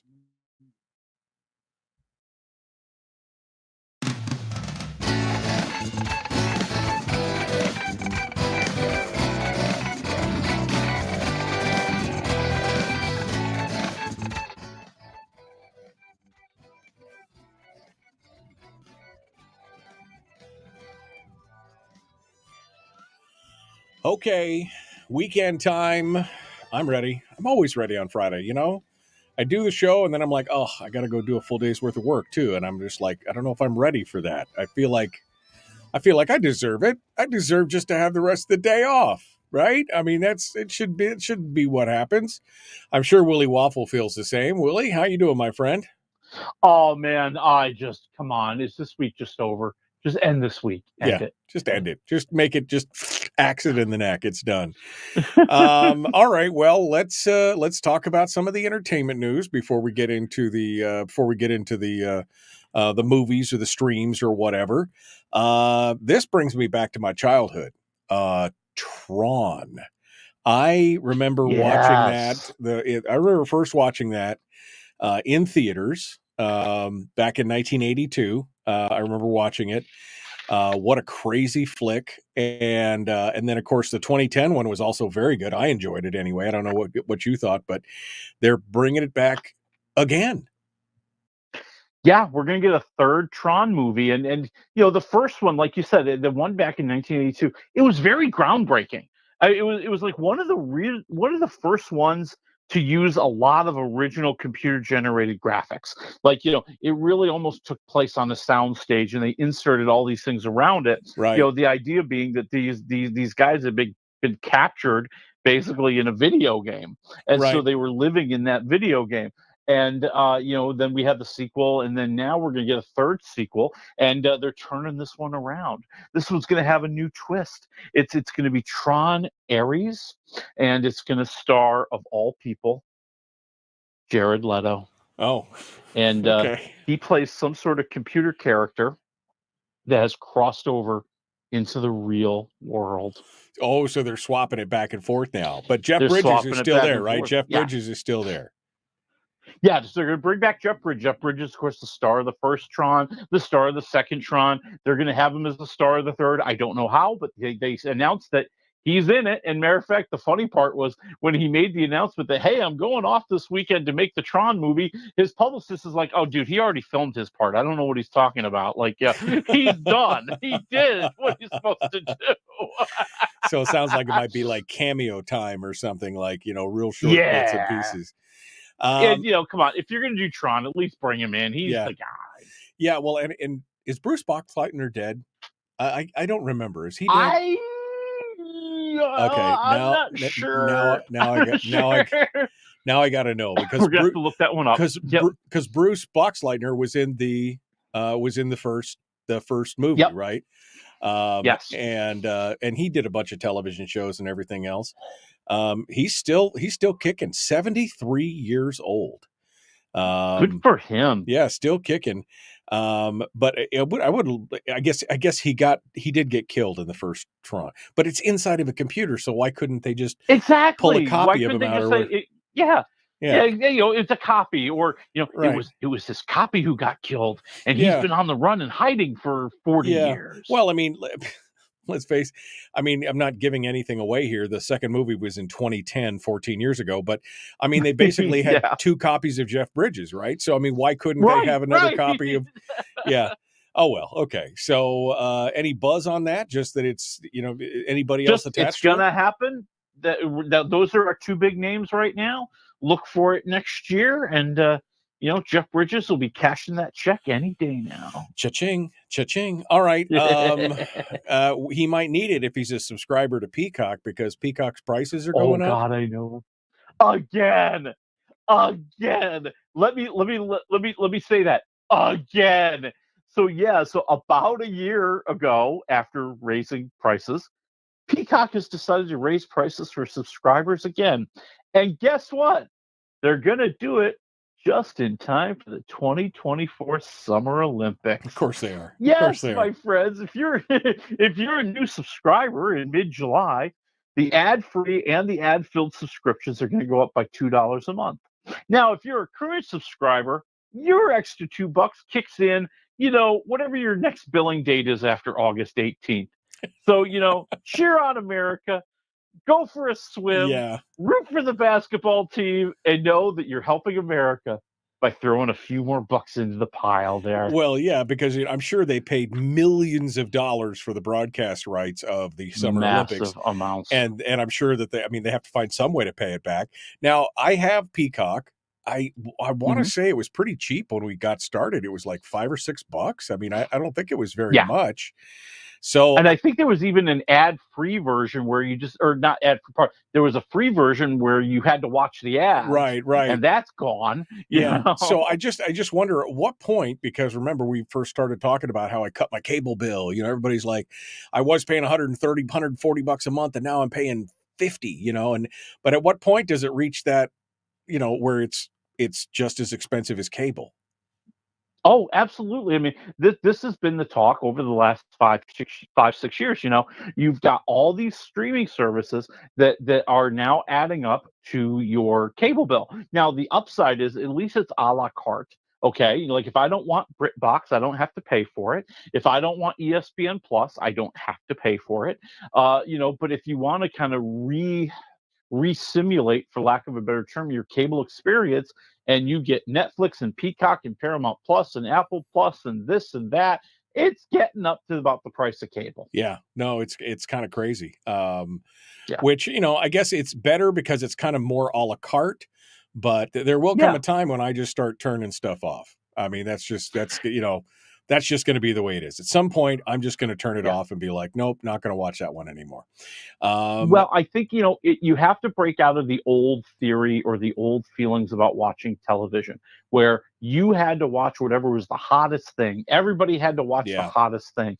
Well, now with so many subscription services and so many places tearing at your eyeballs, trying to get your attention, we all can't watch the hottest thing anymore. And I think that's what's going to break it. That's when people finally say, you know what? I don't need Peacock because I don't care what happens at the Olympics. Right. You know, I don't need Paramount Plus because I'm not a Tulsa King fan. You know, and I think that's what's going to really kind of break the habits. Or it might be where you buy the thing for a month or two and then you discontinue it. And maybe that's what this whole dribble thing what they're doing is a way to try and hold on to those subscriptions for one more month or whatever. You know, it's stupid. Anyway, all right. So we'll see what happens. But it just makes me go zoinks. Zoinks. Scooby-Doo again? I mean, again. I know. What? Scooby-Doo. What? How many times are we going to revive Scooby-Doo? I mean, seriously, the last movie they made, they killed it. They deleted it. They didn't even put it out on HBO Max because they wanted to save money. But that didn't stop them. Oh, no. It's been an animated series. It's been an animated movie. It's been a live-action movie. It's been a few live-action movies. And now Netflix says, we're also going to make a Scooby-Doo show. And it's going to be a live action television program. Okay. And it is being brought to you by the man who behind the Dead Boy Detectives on Netflix, which is very popular right now. Right. And they're gonna sign a script to series deal. Essentially, Netflix is going to read the first script and go, "Yep, let's do the whole series." And given that this man is very important to their creative enterprises these days, I have a feeling they're going to like it and they're going to greenlight it because they want to be in the business of Greg Berlanti. So, well, Greg Berlanti he's done a lot. I mean, he's doing Dead Boy Detectives is his latest thing, right? But I mean, he was also the whole guy behind the Flash and the Arrow universe on the CW, which was one of their most popular series on the whole network. I mean, that was really the thing that I think that Supernatural and those two shows probably saved the network from oblivion. Yeah. So, you know, listen, I've seen enough Scooby-Doo. I'm sorry. I just like, how many times do we have to revisit it? How many spins do we have to put on it? Right. You know, I'm tired. Okay. I guess this is Scooby-Doo for a new generation because my generation, we loved Scooby-Doo, but we're done. We're full of the Scooby snacks. Well, there's just no more. At least he did something like Dead Boy Detectives, which is a totally new idea. I mean, it's based on a comic book, so he's really good at converting the comic book stuff. But at least it was something new. I mean, why go back and rehash? I mean, I guess it's a known name. All right, you got another piece of entertainment news here before we go over to the streams. What else you got? I will throw out there. The fans of Cobra Kai on Netflix, We've been waiting. We've been hoping for that final season. Well, it's on its way, except, you had alluded to the dripping that they're doing with a lot of these series these days. Yeah. It's not going to be one final season. They're going to call it one final season, but it will be 3 seasons in one. Oh, wow. Cobra Kai will return with 15 new episodes. But there's a catch. See, the first few episodes will be on July 18th. Then they're going to bring another set of episodes on November 28th. Oh, God. And then the final set of episodes, the third part of season 6, will be at some undefined time in the year 2025. They're gonna hang you on all this stuff. I hate that. Remember when Netflix did that with the final season of Lucifer? They released like 4 episodes and then nothing for like 6 or 7 months, and then they dropped the last half. I was just like, oh, guys are killing me. Yeah. All right. And they're doing it again. Yeah.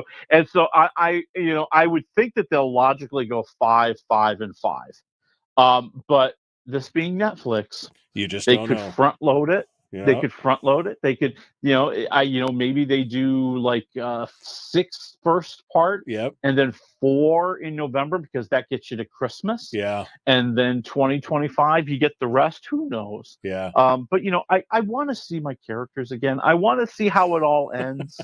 Just I haven't don't watched. lie to me and tell me it's one final season. That's 3 seasons, guys. Okay. I haven't watched a single episode of it yet, but I'll have to dig down and get into that. You got plenty of time to catch up. I know, really. Maybe I'll wait for the whole thing to drop. One more thing. You got one more thing? How about, and I'm not excited about this, but I'm just going to say it because it's news. They're bringing back the Hollywood Squares. Okay. Now, I love the Hollywood Squares. It was one of my favorite game shows growing up in the 70s and the 80s. And it was funny, and it was risque, and it was bawdy, and darn it, I laughed. I laughed a lot. But they're bringing it back. It's going to be on, I want to say it's going to be on ABC. It's going to be CBS. I take it back. It's going to be on CBS. It's going to be part of their primetime game show lineup that they do every once in a while, like where they have Price is Right at night and a few other things. And they have announced that it will be featuring, in the center square, Drew Barrymore. Okay. Yeah. Well, she doesn't have the chops. She doesn't have the chops. No, for she that, doesn't. No. She does not. Okay. Yeah. If you have ever watched Hollywood Squares, you know that the center square is the focus of the game. And you always have your best comedian, your best witty person, your person who can think on their feet and make you laugh in a heartbeat. That is not Drew Barrymore, friends. Okay, they are going to have to plan everything out and script everything out for her and try to force it all to happen. And I think that's going to be a failure. Just to give you an idea of the people who have been the center square in the years of Hollywood Squares, let me just say, Joan Rivers. Okay, right. You don't get funnier in this world than Joan Rivers. You had mentioned, we were talking about Charles Nelson Riley, a hilarious game show person. Yeah. These are the types of people you need.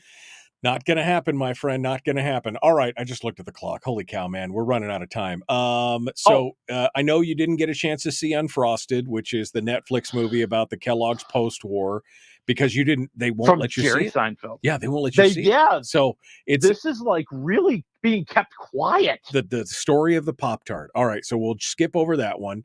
We'll come over to The Idea of You. You got a minute. Okay, if I've got a minute, it's going to be Anne Hathaway. She's a 40-year-old single mother, and she ends up in a romance with a 24-year-old boy band pop sensation. And you're thinking, oh, this is wish fulfillment time, right? Oh, yeah. And it was a book, and it was very popular, like a summer book, where all the ladies read it and just lap up the whole story. But it's a lot more than that. It becomes more about the relationship between these two, the worlds that they're in, the differences that they're facing. Yes, the age is part of it. Yes, part of it. And part of it's just the lives that they live. I actually thought it was pretty good. I'm at 3-1.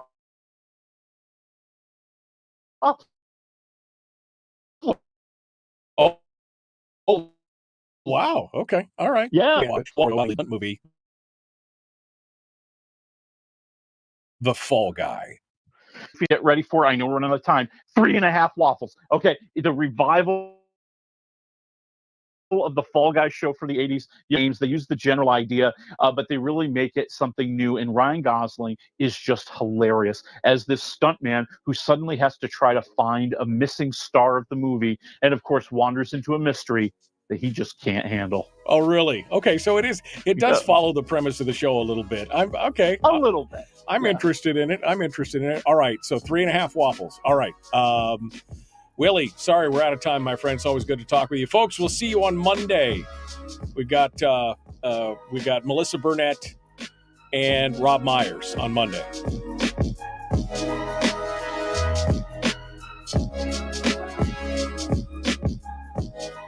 All right, we can let our hair down just a little bit here.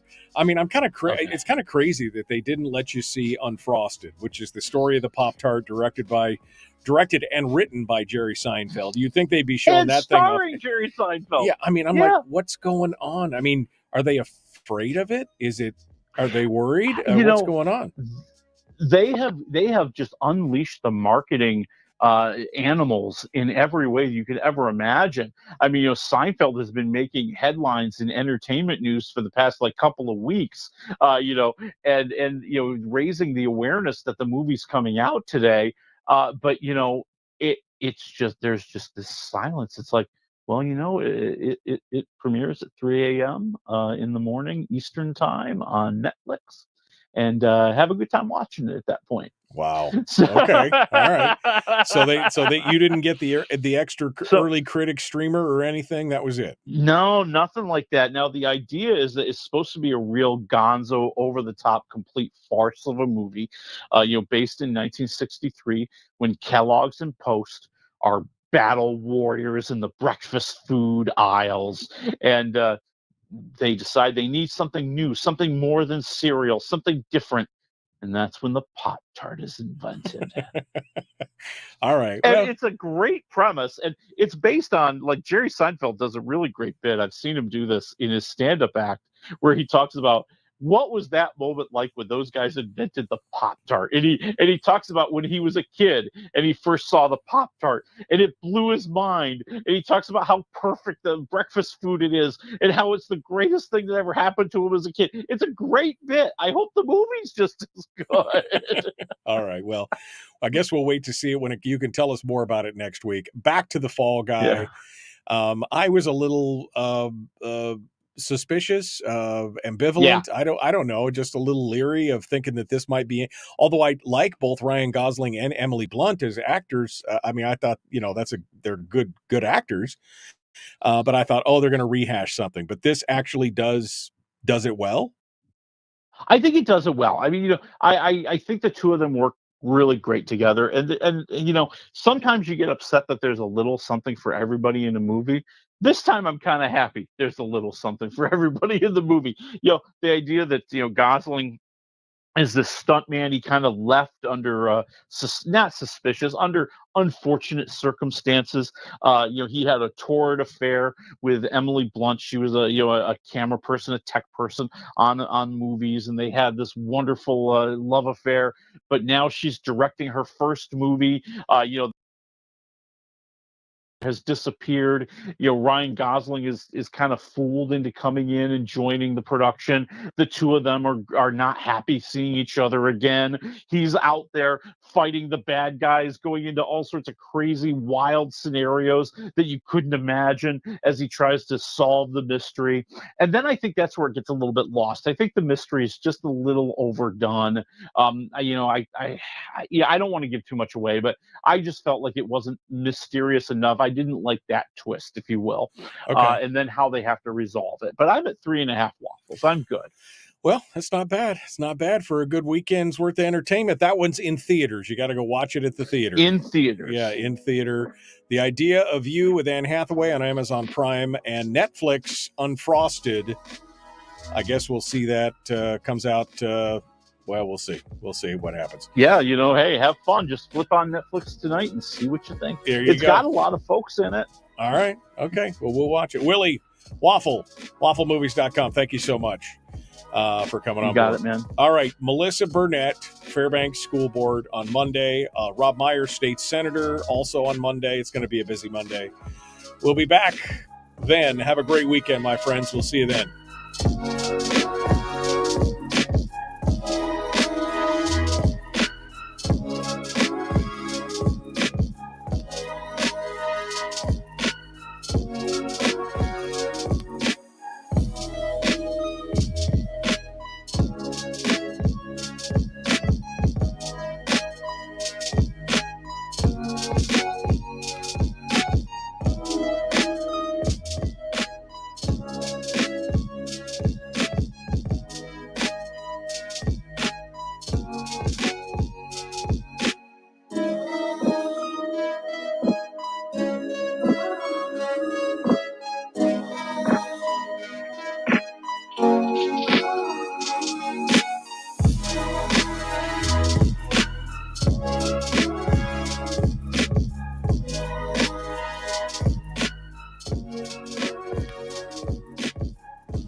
We've shed our terrestrial radio skin, and now we are slimy lizard internet people.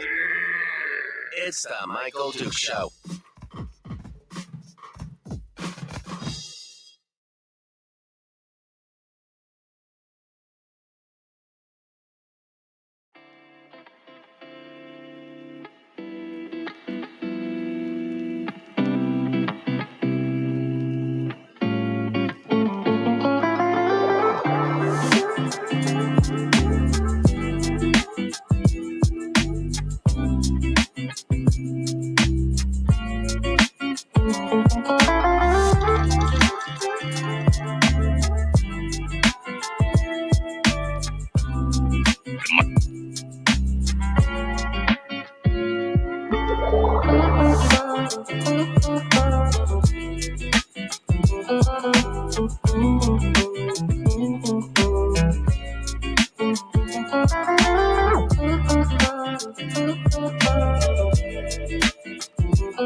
Bye.